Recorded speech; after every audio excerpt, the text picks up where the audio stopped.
갈라디아서 1장 4절입니다.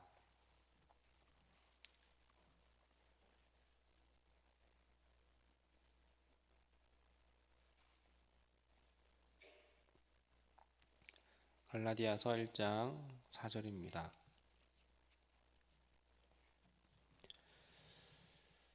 합독하도록 하겠습니다.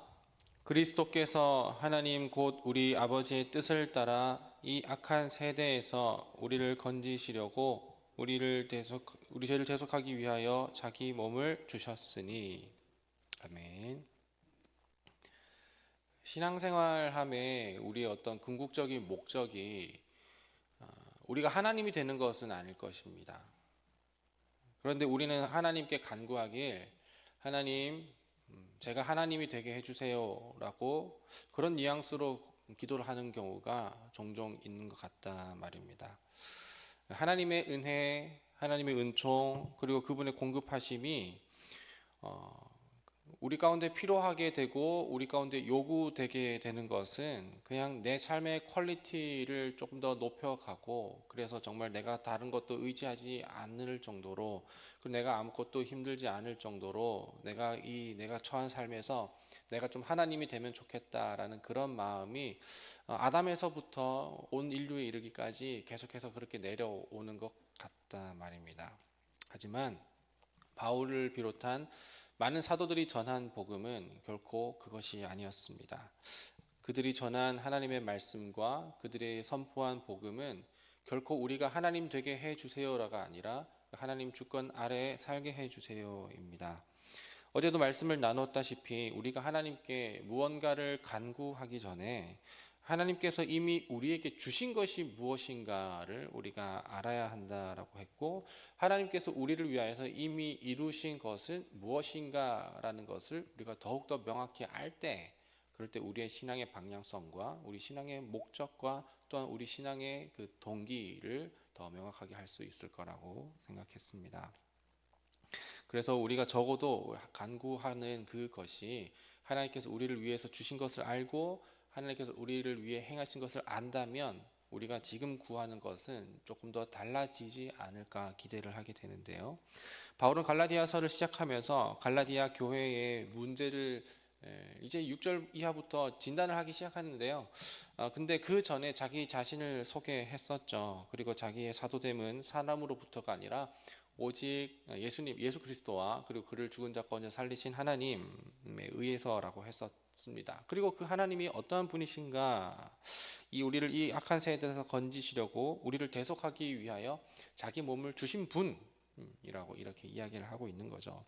우리가 속죄함을 얻게 된 것, 우리 죄가 속해가게 된 것, 그것은 우리 어떤 노력이나 우리 어떤 공로나 우리 어떤 됨됨이 가지고서 우리가 속죄함을 얻은 것은 결코 아니고 전적인 하나님의 그 대속에 의해 우리가 속죄함을 얻었다라는 것입니다.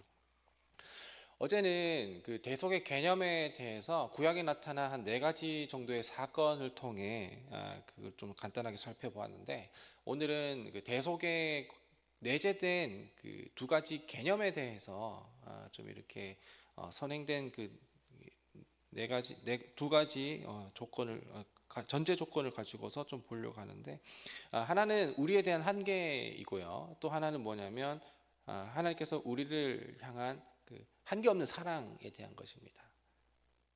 우리 한계와 하나님의 한계 없는 사랑에 대한 것인데, 먼저는 우리 한계에 대한 것입니다.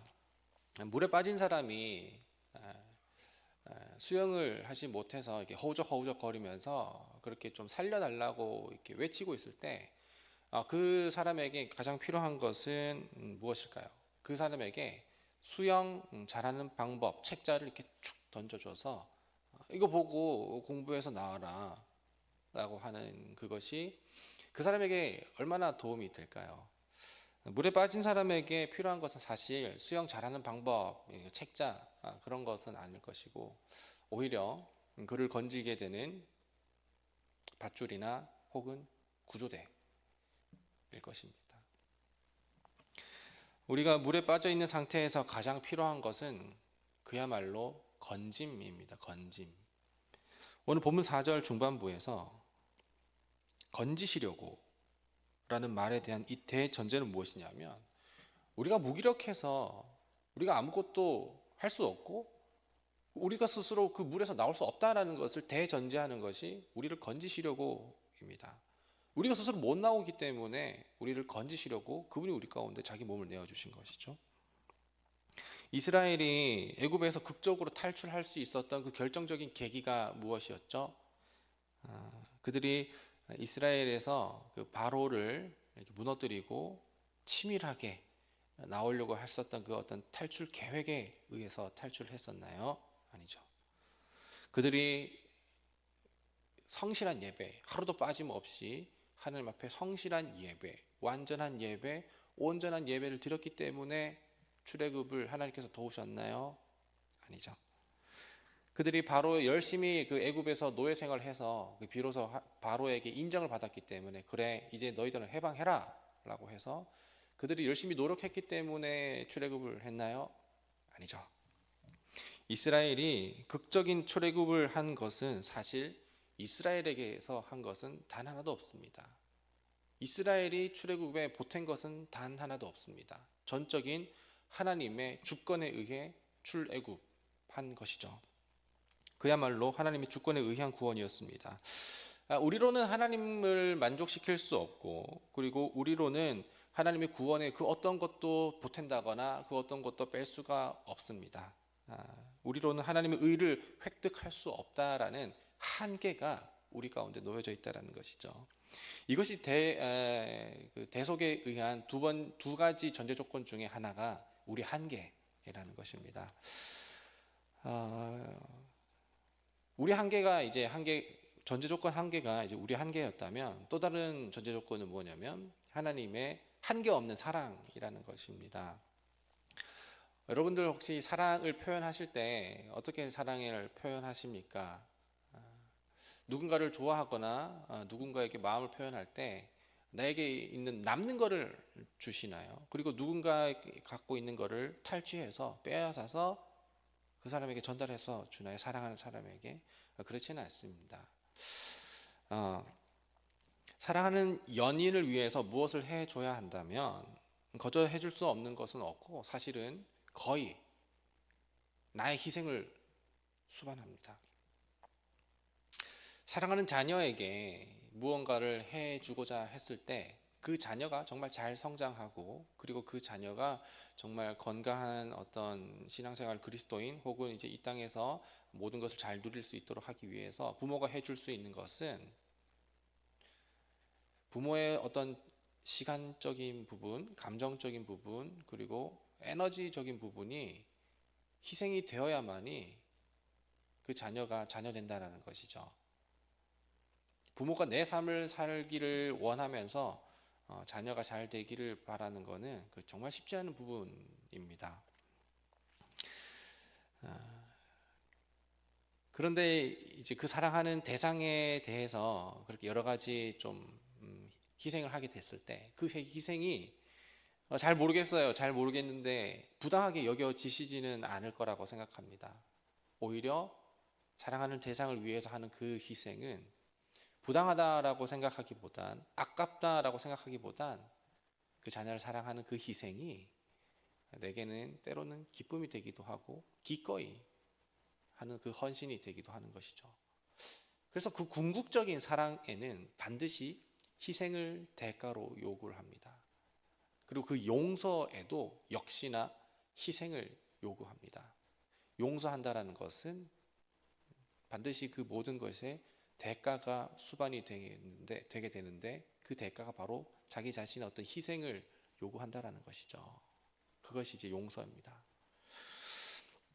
이 대속의 조건 중 하나가 무엇이냐면 하나님의 사랑이라고 했는데 이 하나님의 사랑의 궁극은 바로 희생을 통해서 나타났고 용서를 통해서 나타났습니다.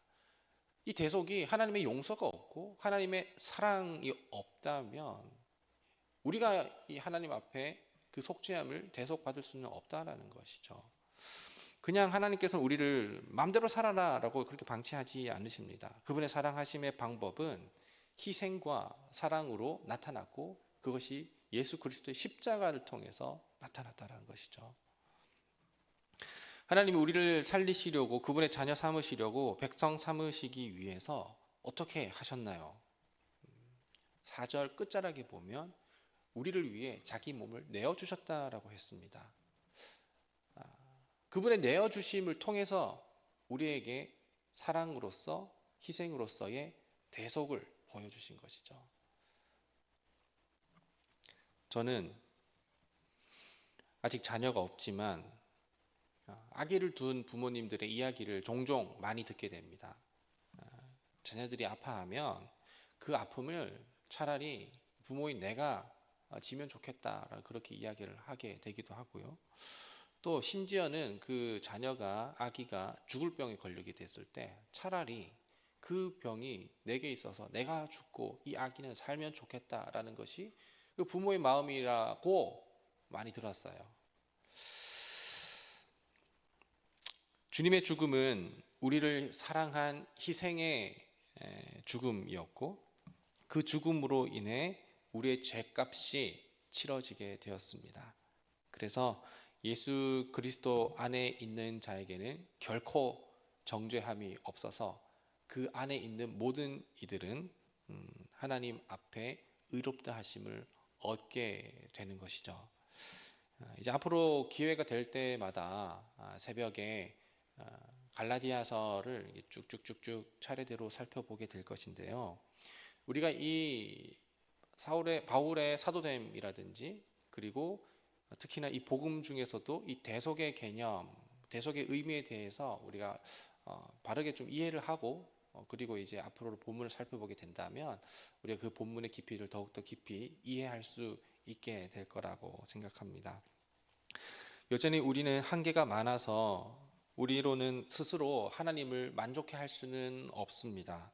우리는 그 어떤 도덕으로도 종교로도 하나님을 만족시킬 수 없고, 오직 그리스도를 믿는 그 믿음이 우리 가운데 의가 되어서 하나님께서는 그걸 보시고 만족해 하시는데, 한계 없는 그 주님의 사랑으로 하나님께서는 십자가를 통해 우리에게 그 의의 길을 열어주셨고, 우리는 그분을 믿음으로써, 자기 몸을 내어주신 그분을 믿음으로써 우리는 예수로 살고 예수로 죽게 되었습니다. 오늘 우리에게 맡겨진 그 모든 하루도 앞으로 우리가 구원을 얻고자 발버둥 치는 하루가 아니라, 혹은 구원을 빼앗기지 않고자 발버둥 치는 하루가 아니라, 이 구원은 우리에게는 관여가 할 수 있는 부분은 아닙니다. 우리가 사망이나 생명이나 천사들이나 세상의 높음이나 그 어떤 권세자들도 하나님의 사랑을 우리 가운데서 끊을 수 없음은, 그 구원은 전적인 하나님의 주권 가운데 있는 것이고, 그래서 우리가 그 어떠함으로 얻을 수 있는 것도 아니기 때문에 우리가 그 어떠함으로도 빼앗길 수 있는 것도 아닙니다. 그래서 예수 그리스도를 통해서 우리에게 주신 그 대속의 은혜로 인한 그 구원은 우리 가운데 날마다 흘러 넘치니, 이제는 우리가 하나님이 되고자 발버둥 치는 것이 아니라 하나님 주권 아래에 감사하는 삶, 그리고 값진 삶을 우리가 살아낼 수 있게 됩니다. 그 구원을 이루시며 끝없이 사랑을 우리에게 보내주시는 하나님의 감사와 사랑 안에 오늘도 기쁨 안에 거할 수 있는 우리 모두가 되시기를 간절히 소망합니다. 기도하겠습니다. 하나님, 주님께서 우리를 위하여서 대속하신 그 대속의 사건은 우리에게 참 생명과 구원과 그리고 길이 되어주시는 그 값진 사건이었습니다. 그 대속의 사건은 우리의 한계를 전제하는 것이고, 그 대속의 사건은 하나님의 한계 없는 사랑에 대한 전제 조건이었는데, 하나님께서 우리를 죄를 속하기 위한 그 대속의 사건을 우리가 기억하게 될 때, 오늘도 여러 가지 상황과 형편에 처해 있지만 그럼에도 불구하고 주 앞에 감사의 삶을 살아낼 수 있게 됩니다. 언제나 그 하나님께서 우리에게 주신 그 값없는 사랑, 그분께서 해주신 그 희생과 용서를 우리가 잊지 않게 하여 주옵시고, 그 안에서 참 자유함과 기쁨의 신앙생활을 누릴 수 있는 우리 모두가 되게 하여 주시옵소서.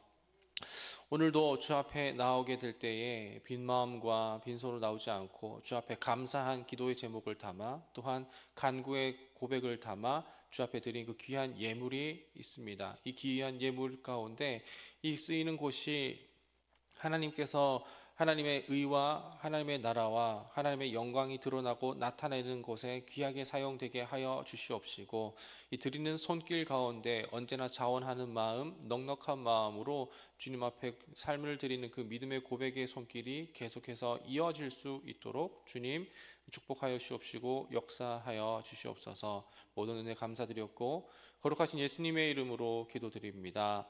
아멘.